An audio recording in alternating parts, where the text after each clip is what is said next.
Hello dear friends, welcome back to cook with Kathu.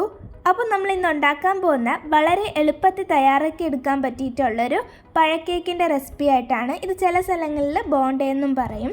അപ്പോൾ ഇതെങ്ങനെ ഉണ്ടാക്കിയെടുക്കാമെന്ന് നോക്കാം. ആദ്യം ഞാൻ ഇവിടെ കുറച്ച് പഴങ്ങൾ എടുത്തിട്ടുണ്ട്. നന്നായിട്ടൊന്ന് അരച്ചെടുക്കണം. ഇനി 2 പീസ് ശർക്കര എടുത്തിട്ടുണ്ട്. അതിലേക്ക് ഒരു 1/2 കപ്പ് വെള്ളം കൂടി ഒഴിച്ചു കൊടുക്കാം. അതൊഴിച്ച് നന്നായിട്ടൊന്ന് മെൽറ്റാക്കി എടുക്കണം.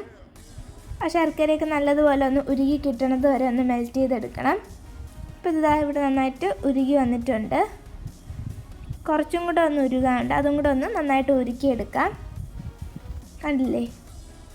ഇനി നമ്മൾ നേരത്തെ അരച്ച് മാറ്റി വെച്ചിട്ടുള്ള പഴത്തിലേക്ക് ഏലക്കപ്പൊടിയാണ് ചേർത്ത് കൊടുക്കുന്നത്. ഞാൻ ഒരു 1/2 ടീസ്പൂണുള്ള ഏലക്കപ്പൊടി ചേർത്ത് കൊടുത്തിട്ടുണ്ട്.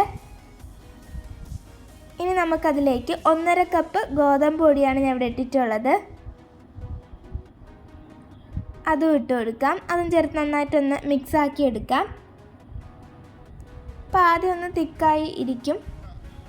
ഇനി നമുക്കതിലേക്ക് നേരത്തെ ഉരുക്കി മാറ്റി വെച്ചിട്ടുള്ള ശർക്കരയുടെ പാനി ഒഴിച്ച് കൊടുക്കാം. അതൊഴിച്ച് നന്നായിട്ടൊന്ന് മിക്സാക്കി എടുക്കണം.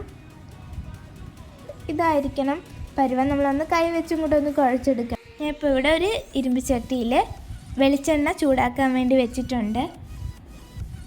ഇനി നമുക്ക് ഇതൊന്ന് ഒരു ബോൾ പരുവത്തിലൊന്ന് ഉരുട്ടിയെടുക്കണം. ഒരു മീഡിയം സൈസിലാക്കി എടുത്താൽ മതി.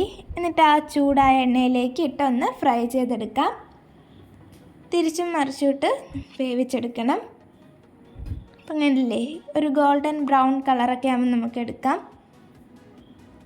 വളരെ എളുപ്പത്തിൽ നമുക്ക് തയ്യാറാക്കി എടുക്കാൻ പറ്റിയിട്ടുള്ളൊരു റെസിപ്പി കൂടിയാണിത്. അപ്പോൾ ഇതേപോലെ ബാക്കിയും ഉണ്ടാക്കി വയ്ക്കാം. പെട്ടെന്ന് തയ്യാറാക്കി എടുക്കാൻ പറ്റിയ ഒരു റെസിപ്പിയാണിത്. എല്ലാവരും ട്രൈ ചെയ്ത് നോക്കുക. പുതിയൊരു വീഡിയോയുമായി വീണ്ടും കാണാം. ഈ ചാനൽ പ്ലീസ് ഒന്ന് ലൈക്ക് ചെയ്യണേ, ഷെയർ ചെയ്യണേ, സബ്സ്ക്രൈബ് ചെയ്യണേ.